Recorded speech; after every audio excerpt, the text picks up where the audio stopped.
అందరినీ ఒక నీళ్ళు వస్తాయి. ఒక కళ నెరవేర్చాం.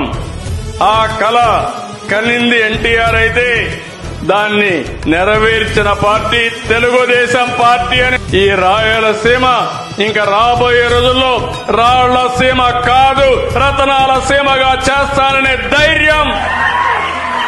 విపై ఇంద్రుడు పిలిచెరా, వరుణ వరదై పలకరా, ఆకాశాన్ని ఇలదించరా, కురిసేవానగా మారని యాతన తీర్చగా, మాతల రాతలు మార్చగా, ఈ జల యజ్ఞము సాక్షిగా తలనే వసరా.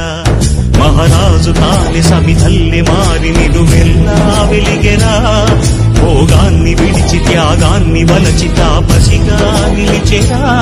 జనక్షేమమే తన సంకల్పముగా, తన భూపిదే హోమజ్వాలలుగా, స్వర్గాన్నే శాసించ